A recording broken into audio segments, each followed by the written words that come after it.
onon ɓiɓɓe Fouta Djallon ande dey so leydi laggine ndi ronki ɓantade ko onon fulɓe ɓe woni sababu ko onon haƴi leydi ndi ɓantade dey goɗɗo fof wawata ron yedditade so wiyama leydi laggine ɓamtaki ronki wonde leydi développé ko onon fulɓe ɓe fi Allah mawɓe immoɗen townen ngal ɗo ɗengal men darana ɗon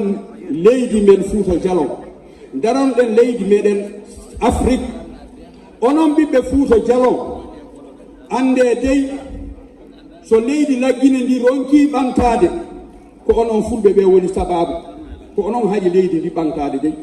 goɗɗo fof wawata ron yedditade so wiyama leydi laggine ɓamtaki ronki wonde leydi développé ko onon fulɓe ɓe woni sabu par ce que on yalti leydi laggine ndi fof on yeehi leyɗe goɗɗe on ɗaɓɓi jawɗe bus on jooɗima ɗe leyɗe ko hanno darnede e nder leydi Fouta Djallon ndi on darni ɗum Kaolack on darni ɗum Tambacounda on waɗi ɗum Adjamé on waɗi ɗum Britow on waɗi ɗum ha leyɗe goɗɗe ko milliard uji waɗɗon toon haɗi heɓen suucal arteɓe nder leydi men ndi jooɗoɗen e Fouta Djallon men o darnen toon kuɓeje ɗe kooreje haɗi waɗen toon ONG ji remen tuten leɗɗe mbaɗen golle ɗe moƴƴinan ndi leydi meɗen Fouta Djallon moƴƴinan leydi laggine ndin ko enen wokka capacité wawde liggade leydi ndin ko enen jogui ngal gandal enen jogui on ɗuɗugol enen jogui on ɗon maqama e teddugal kono en bonni de accen fi Allah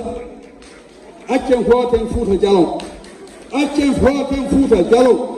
jehen toon tawen ɓe wonɓe toon ɓe mara jawɗe ɓe mara gandal en jeehi en haylike aduna o heeɓi gandal en heeɓi jawdi nabten ɗi toon heɓten leydi ndi hollen koye leydi ndi wonɗen miɗen nande ɗo hunde ne hersinimi ɓerdamde no Moussa mi ronki nomi waɗira ɓay mi nani toon goɗɗo ko mandinkajo o wi mo haala leƴƴi Fouta leydi laggine ɗi fof leƴƴi ɗi leñol o itti leƴol fulɓe ngol fes o yaltini leydi laggine fof ɓe jeyakata majjuɗo wo makko mi yiya o haali majjere ronka joni ɓiɗɗo pullo ma ɓiɗɗo guinéen goɗɗo mo annduɗa o ko nunɗuɗo ara haala gonga wiyama a haali fenade ɓay ko fenade o haali par ce que o wi o wi fulɓe Fouta no ari e nder leydi gali laggine ndi sayde éclatement l'empire du Massina hombo sayi l'empire du Massina fusi 1860 62 64 ko ɗo l'empire du Massina fusi Fouta Djallon darnuɗo laamu hay nofru woturu ɓalejo darnani ngun laamu on sayi Fouta Djallon waɗɗo démocratie on sayi Amérique waɗani on démocratie Europe waɗani on démocratie Asie waɗani on démocratie Fouta Djallon waɗi on démocratie nde Fouta Djallon immi 1725 o darni laamu Fouta Djallon darni laamu démocratie ɓay o wi Fouta Djallon wi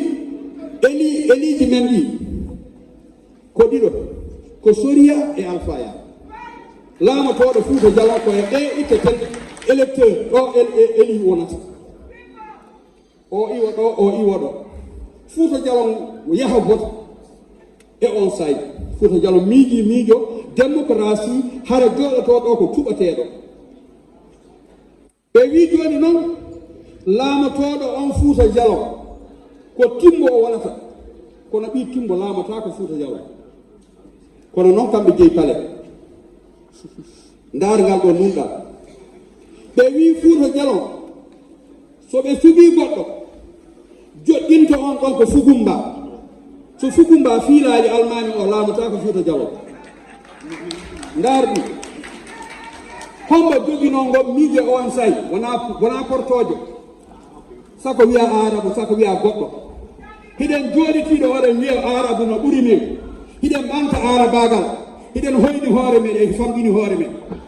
goɗɗo jooɗo e nder leydi fof e laggine ndi wiya on ɗon noon neɗɗo